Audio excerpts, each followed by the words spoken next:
प्यारे विद्यार्थियों नमस्कार। स्वागत है आप सभी का आपके अपने YouTube चैनल आरपी स्टडी में। तो जो भी विद्यार्थी बीएसटीसी एग्जाम 2026 की तैयारी कर रहे हैं दोस्तों, बीएसटीसी एग्जाम 2026 की तैयारी करने वाले सभी विद्यार्थियों के लिए आज हम प्यारे विद्यार्थियों हिंदी का पूरा मॉडल पेपर देखेंगे।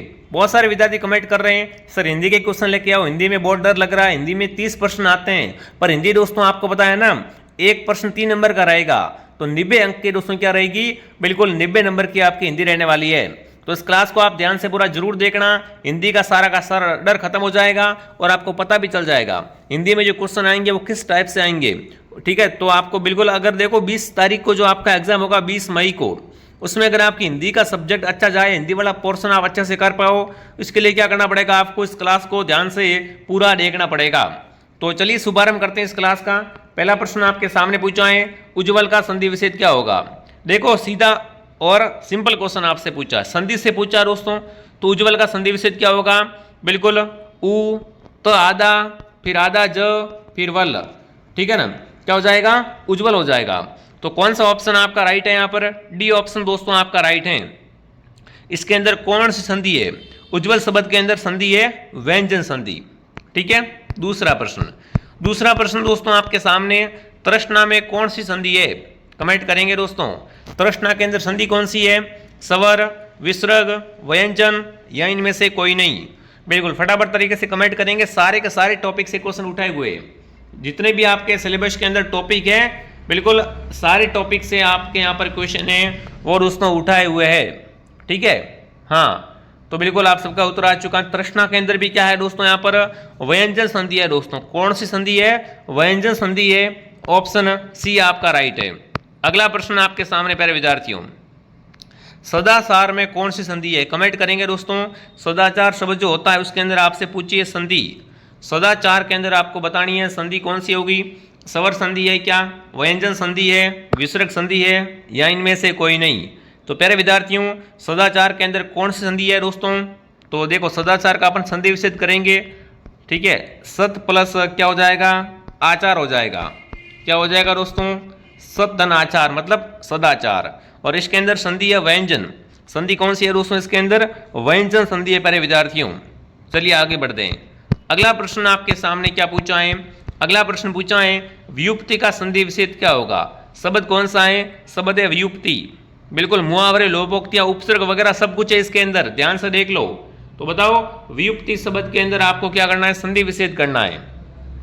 तो व्युत्पत्ति शब्द का संधि विच्छेद दोस्तों होगा वो आपका इस प्रकार से होगा, विधन उपति। क्या हो जाएगा, ऑप्शन ए आपका राइट है दोस्तों। इसके अंदर संधि कौन सी है, इसके अंदर यण स्वर संधि है। कौन सी संधि है दोस्तों, यण स्वर संधि। ठीक है, संधि अच्छे से आप पढ़ लेना दोस्तों। अगला प्रश्न पूछा है, एक एक में कौन सी संधि है। ये प्रश्न दोस्तों बहुत बार आ चुका है। एक एक में आपको बताने संधि कौन सी है दोस्तों, वृद्धि संधि, दीर्घ संधि, गुण संधि, यण संधि दोस्तों। तो प्यारे विद्यार्थियों एक एक के अंदर है वो है बिल्कुल वृद्धि संधि दोस्तों। इसका संधि विच्छेद क्या होता है, एक धन एक, क्या हो जाएगा, एक एक हो जाएगा। अगला प्रश्न आपके सामने, अगला प्रश्न दोस्तों आपके सामने पूछा है, प्रत्यक्ष शब्द में कौन सा समास है, बताओ। प्रत्यक्ष में आपको बताना है समास कौन सा है, अव्ययभाव, तत्पुरुष समास, कर्मधारय समास या द्वंद्व समास। बताओ प्यारे विद्यार्थियों, फटाफट कमेंट करो सभी के सभी साथी यहाँ पर, प्रत्यक्ष शब्द में कौन सा समास है। तो बिल्कुल आपका जो आंसर रहेगा दोस्तों वो क्या रहेगा, प्रत्यक्ष के अंदर समास कर्मधारय, कर्मधारय। क्या बात है दोस्तों, आधे अव्ययभाव बता रहे। जी हाँ दोस्तों, प्रत्यक्ष शब्द के अंदर समास होता है वो कौन सा होता है, अव्ययभाव समास होता है। बिल्कुल जो भी ऑप्शन ए को राइट कर रहा है अव्ययभाव बता रहा है, अव्ययभाव ऑप्शन आपका सही है। चलिए आगे बढ़ते हैं। अगला प्रश्न आपके सामने, अंत का पर्यायवाची क्या होगा, है ना। अंत का पर्यायवाची फल, फासला या अवसान या दामिड़। बताओ भैया, फटाफट तरीके से कमेंट करेंगे सभी के सभी साथी। यहाँ पर आपको बताना है अंत का पर्यायवाची क्या हो जाएगा। तो अंत का पर्यायवाची दोस्तों है वो होगा अवसान। क्या होगा, अवसान दोस्तों। इसका अर्थ क्या होता है, किसी चीज की समाप्ति होना, आखिरी हिस्सा। ठीक है, बिल्कुल। चलिए आगे बढ़ें। अगला प्रश्न आपके सामने, निम्न में से इष्ट का पर्यायवाची है, काम्य, अभिप्रेत, अभिष्ट, ये सभी इष्ट के पर्यायवाची कौन कौन से है बताओ। इष्ट के पर्यायवाची कौन कौन से अगर आपसे पूछे तो यहाँ पर इष्ट का पर्यायवाची है वो देखो काम्य भी होता है, अभिप्रेत भी होता है, अभिष्ट भी होता है। तो आपका उत्तर रहेगा ऑप्शन नंबर डी ये सभी। ठीक है ना। देखो जो विद्यार्थी BSTC की तैयारी कर रहे हैं उन सबसे कहना चाहता हूँ RP स्टडी को सब्सक्राइब कर लो। यहाँ पर रेगुलर क्लासें आती है, राजस्थान जीके की, रीजनिंग की, साथ ही दोस्तों हिंदी की क्लास भी आपके रेगुलर आएगी अब। ठीक है, कब कब आती है? मॉर्निंग 7 बजे क्लास आएगी, दोपहर 2 बजे और शाम को 9 बजे मेरे साथ आप लाइव जरूर जुड़ना। डेली शाम को 9 बजे मैं लाइव मॉडल पेपर लेके आता हूँ दोस्तों। अगर आप चाहते हो आपका पहली बार में नंबर आ जाए तो सब्सक्राइब करके डेली मेरे साथ जुड़ो। फुल मेरी गारंटी आपका नंबर आराम से मैं दोस्तों पूरी जी जान लगा देंगे अपन मिलकर। ठीक है। अगला, निम्नलिखित में से अत का विलोम क्या होगा? अत का विलोम क्या होता है दोस्तों? मत होता है क्या, इति होता है, वर्ती होता है या करती होता है? बताओ प्यारे विद्यार्थियों, यहाँ पर आपको बताना है अत का विलोम क्या होगा। तो प्यारे साथियों, अत का जो विलोम होता है वो क्या होता है? वो होता है इति। क्या होता है दोस्तों अत का विलोम? अत का विलोम इति होता है। ठीक है। अगला प्रश्न, निम्नलिखित में से कौन सा शब्द देशज है? अग्नि, क्रोध, पाठशाला, कबड्डी। बताओ प्यारे विद्यार्थियों, निम्नलिखित में से देशज शब्द कौन सा है? शब्द आपने पढ़े होंगे विदेशी, देशज वगैरह। ठीक है, तद्भव, तत्सम। तो यहाँ पर दोस्तों देशज शब्द है कबड्डी। कबड्डी शब्द कैसा है? कबड्डी शब्द है वो आपका यहाँ पर बिल्कुल देशज है। अग्नि दोस्तों तत्सम है, क्रोध भी तत्सम है, पाठशाला यौगिक है और कबड्डी देशज शब्द है। ठीक है, आगे बढ़ते हैं। अगला प्रश्न है छत्र का तद्भव क्या होगा? बताओ भैया, छत्र का क्या बताना है आपको? तद्भव रूप में बिल्कुल इसको परिवर्तन करना है। छत्र का तद्भव दोस्तों होगा वो क्या होगा? तो प्यारे विद्यार्थियों, छत्र का जो तद्भव हो जाएगा छाता। क्या हो जाएगा साथियों? छाता है वो छत्र का तद्भव होगा। ठीक है ना। छत्र एक संस्कृत शब्द है जिसे हिंदी में बिना किसी है ना बदलाव के प्रयोग कर सकते हैं अपन। चलिए आगे बढ़ते हैं। अगला प्रश्न आपके सामने। देखिए आगे बढ़ने से पहले विद्यार्थियों, जो विद्यार्थी BSTC की तैयारी कर रहे हैं, अब देखो एग्जाम डेट आ गई है, अब मार्केट से बुक लाओगे तो नंबर आएगा नहीं, क्योंकि बुक वगैरह पढ़ोगे। ठीक है, तो नंबर बुक से हर बार क्वेश्चन इतने आते ही नहीं। क्वेश्चन मैं आपको सीधा बताता हूँ, आप पुरानी बुक उठा लो, पुराना पेपर उठा लो। बुक के अंदर 400 नंबर का मैटर आता है, 400 में सिलेक्शन होता नहीं है। अगर आपको सिलेक्शन लाना है तो कम से कम आपके नंबर है वो यहाँ पर दोस्तों कितना नंबर? 450 प्लस नंबर आपको लाने पड़ेंगे। तो इसके लिए प्ले स्टोर से आप RP स्टडी ऐप डाउनलोड करें। ऐप के अंदर आप देखो अभी आपके पास मात्र 50 दिन बचे हुए हैं। ठीक है, मैं कह रहा हूँ 40 दिन के अंदर आपकी शानदार तैयारी हो जाएगी। ऐप के अंदर जो भी मैटर आपको दिया जा रहा है वो सारा का सारा मैटर पढ़ना है आपको। सारा का सारा कोर्स दोस्तों हमारे पास उपलब्ध है। अगर 3 महीने की वैलिडिटी के लिए चाहिए तो 449 में मिलेगा। अगर 12 महीने की वैलिडिटी चाहिए तो मिलेगा 549 में। और साथ में पुराने पेपर दोस्तों आपको फ्री मिलेंगे टेस्ट सीरीज के रूप में। हर क्लास की क्लास नोट्स मिलेंगे आपको, PDF मिलेगी दोस्तों, और हर क्लास के बाद आपका टेस्ट भी लिया जाता है। तो जो भी विद्यार्थी जुड़ना चाहता है RP स्टडी ऐप डाउनलोड करें। अगर पेमेंट किसी और से करना है तो हेल्पलाइन से कॉन्टैक्ट करें दोस्तों। ठीक है। अगला प्रश्न है केला का तत्सम शब्द क्या है? बिल्कुल केले का अगर अपन क्या करेंगे दोस्तों? तत्सम में बदलेंगे इसको, है ना। केले शब्द को अपन क्या करेंगे? तत्सम के अंदर बदल देंगे। तो इसका दोस्तों क्या बन जाएगा? बिल्कुल तो हो जाएगा कदली। क्या हो जाएगा दोस्तों? केले शब्द का तत्सम रूप होगा कदली। अगला प्रश्न आपके सामने, पुष्प का तद्भव रूप क्या होगा? बिल्कुल फटाफट तरीके से कमेंट करेंगे दोस्तों। पुष्प का आपको बताना है तद्भव रूप क्या होगा प्यारे विद्यार्थियों। तो पुष्प का तद्भव रूप होगा, बिल्कुल आप सबका उत्तर आ चुका है, फूल। क्या होगा दोस्तों? फूल, ऑप्शन एकदम राइट है। अगला, घोटक का तद्भव शब्द क्या है? बिल्कुल घोटक है दोस्तों। इसका अगर क्या करेंगे अपन? तद्भव शब्द निकालेंगे तो क्या बन जाएगा दोस्तों? तो घोटक का तद्भव बनेगा वो आपका बिल्कुल बन जाएगा घोड़ा। क्या बन जाएगा साथियों? घोड़ा, ऑप्शन एकदम राइट है। ठीक है। अगला प्रश्न दोस्तों आपके सामने, अनुवाद में कौन सा उपसर्ग है? बताओ भैया। अनुवाद शब्द के अंदर उपसर्ग पूछा आपसे। उपसर्ग शब्द के आगे लगते हैं और प्रत्यय शब्द के पीछे लगकर वाक्यांश में परिवर्तन करते हैं। तो प्यारे विद्यार्थियों, अनुवाद के अंदर दोस्तों अनु क्या है? बिल्कुल अनु प्लस वाद हो जाएगा। तो यहाँ पर अनु क्या है? उपसर्ग है, और वाद क्या है दोस्तों? यहाँ पर मूल शब्द है। ठीक है, तो आपका उत्तर क्या रहेगा? ऑप्शन ए एकदम राइट रहेगा। ठीक है। अगला प्रश्न, अगला है अभिमान शब्द में कौन सा उपसर्ग है? बताओ भैया, अभिमान के अंदर आपको बताना है कौन सा उपसर्ग है दोस्तों। चलिए, अभिमान के अंदर अगर आपसे पूछे कौन सा उपसर्ग है दोस्तों, तो यहाँ पर आपका उपसर्ग है वो है बिल्कुल अभि प्लस मान। तो क्या हो जाएगा? अभी दोस्तों यहाँ पर क्या हो जाएगा? उपसर्ग हो जाएगा दोस्तों। अगर आपको ये क्लास पसंद आए तो क्लास को लाइक एंड सब्सक्राइब जरूर करें। अवतार में कौन सा उपसर्ग है, बताओ दोस्तों। अवतार शब्द के अंदर आपको क्या बताना है, यहाँ पर उपसर्ग बताना है दोस्तों। अपि है, अभी है, अव है, आदि है दोस्तों। अवतार, तो अवतार के अंदर क्या है दोस्तों, यहाँ पर अव है, वो उपसर्ग लगा हुआ है। ठीक है। अगला है दोस्तों, मदद करने से मना कर देना, किस मुहावरे का अर्थ है दोस्तों, है ना। मदद करने से मना कर देना दोस्तों। उंगली दिखाना, अंगूठा दिखाना, पीछे पड़ना या मन तोड़ना। बताओ दोस्तों, अगर आपको कोई क्या है, आपकी कोई हेल्प नहीं करता है, आपको मना कर देता है, तो उसके लिए कौन सा मुहावरा सेट होगा दोस्तों। तो उसके लिए आपका मुहावरा सेट होगा, बिल्कुल क्या हो जाएगा दोस्तों, अंगूठा दिखाना। बिल्कुल मेरे विद्यार्थियों, क्या रहेगा, अंगूठा दिखाना। मतलब क्या होता है, मदद करने से मना करना। ठीक है।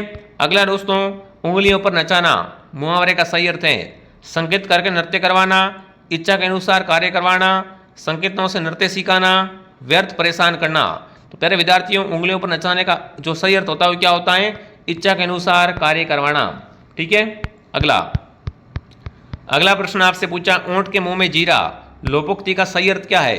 आवश्यकता की अपेक्षा बहुत कम वस्तु होना, आवश्यकता से अधिक होना, प्रयोग की वस्तु का अभाव होना, ऊंट को कम भोजन देना। तो प्यारे विद्यार्थियों, ऊंट के मुंह में जीरा का लोपोक्ति का सही अर्थ होता है आवश्यकता ज़्यादा है और उपलब्धता कम है। ठीक है ना। आवश्यकता की अपेक्षा में, बिल्कुल आवश्यकता की अपेक्षा बहुत कम वस्तु का होना। ठीक है ना। ऊंट के आपको पता है कि जीरे से क्या हो जाएगा, है ना, ऊंट तो जीरे की बोरियां खा जाता है। ठीक है। अगला प्रश्न दोस्तों पूछा है, एक म्यान में दो तलवार, मुहावरे का सही अर्थ है एक स्थान पर दो व्यक्ति, एक ही स्थान पर दो समान अधिकारी नहीं रह सकते, या कम स्थान में ज़्यादा व्यक्ति, या कम पैसों में घर चलाना। तो प्यारे विद्यार्थियों, एक म्यान में दो तलवार का अर्थ क्या होता है, एक ही स्थान पर दो समान अधिकारी है वो नहीं रह सकते। ठीक है। अगला प्रश्न दोस्तों आपके सामने, एक ही थैली के चट्टे बट्टे का अर्थ क्या है, विश्वास पात्र व्यक्ति, समान आदत है और समान स्वभाव वाले व्यक्ति, एक वजन वाले, या दोस्तों बेईमान समूह। बताओ, ये तो सब क्या है, एक ही थैली के चट्टे बट्टे। तो इसका मतलब दोस्तों क्या होता है, इसका मतलब जो आपका होगा बिल्कुल वो क्या हो जाएगा दोस्तों, समान आदत और स्वभाव वाले व्यक्ति होते हैं उन्हें क्या बोलते हैं, एक ही थाली के चट्टे बट्टे बोलते हैं। ठीक है। अगला दोस्तों, कटे पर नमक छिड़कना, है ना, कटे पर नमक छिड़कना सही क्या से होता है, कष्ट पे कष्ट देना, मजाक उड़ाना, नुकसान पहुंचाना, बेर रखना। तो प्यारे विद्यार्थियों, कटे पे नमक छिड़कने का मतलब क्या होता है, कष्ट पे और अधिक कष्ट देना। ठीक है। अगला, खून खोलने का अर्थ क्या होता है, खून खोलना, तेजी से सांस तेज होना, थक जाना, बहुत गुस्सा होना, विवेकहीन हो जाना। तो खून खोलने का मतलब होता है दोस्तों बहुत ज़्यादा गुस्सा हो जाना। ठीक है। बिल्कुल, जिसने भी क्लास को लाइक नहीं किया है, क्लास को लाइक एंड सब्सक्राइब करें विद्यार्थियों। इस क्लास की पीडीएफ के लिए आप क्या करें दोस्तों, पीडीएफ के लिए दोस्तों आप आरपी स्टडी के टेलीग्राम चैनल को ज्वाइन कर लेवे। ठीक है। आंखों में खून उतरना, मुहावरे का अर्थ होता है क्रोध से आंखें और मुंह लाल होना, बीमार होना, क्रोध में अपशब्द कहना, या दोस्तों यहाँ पर बताना है विनाश करना। बताओ प्यारे विद्यार्थियों, आंखों से खून उतरना मुहावरे का सही अर्थ होता है वो अपने क्या होता है, क्रोध से आंख मुंह लाल हो जाना। ठीक है। अगला प्रश्न, निम्नलिखित में से किस विद्वान के द्वारा राजस्थान की चित्रकला को राजपूत चित्रकला नाम दिया गया था। बिल्कुल, यहाँ पर आपको बताना है दोस्तों कि किस विद्वान के द्वारा राजस्थान की चित्रकला को राजपूत चित्रकला के नाम से जाना गया था दोस्तों। तो विद्वान था बिल्कुल कौन, ड्यूबर्ट ब्राउन भी था, ठीक है, गोंगली भी था, राय कृष्ण दास भी था। तो आपका उत्तर रहेगा उपरोक्त सभी। ठीक है। अगला प्रश्न, राजस्थानी चित्रकला की जन्मभूमि किसे कहा गया है। प्यारे साथियों, राजस्थान की चित्रकला की जन्मभूमि किसे कहते हैं, मेवाड़, मारवाड़, डोंडाड़, हाड़ौती। तो राजस्थान की चित्रकला की जन्मभूमि है दोस्तों वो मेवाड़ को कहा जाता है। किसे कहा जाता है दोस्तों, मेवाड़ को कहा जाता है। प्यारे साथियों, राजस्थान के प्रसिद्ध कलाकार श्रीलाल जोशी का संबंध किस कला से है। बताओ भैया, श्रीलाल जोशी का संबंध है वो किस कला से है, ये आपको बताना है। कावड़ से है, फड़ से है, माडना से है दोस्तों। तो श्रीलाल जोशी का संबंध है दोस्तों फड़ से, और फड़ राजस्थान में कहाँ की प्रसिद्ध है, शाहपुरा की फड़ प्रसिद्ध है विद्यार्थियों। चलिए आगे बढ़ते हैं। अगला है थेवा कला से क्या तात्पर्य है।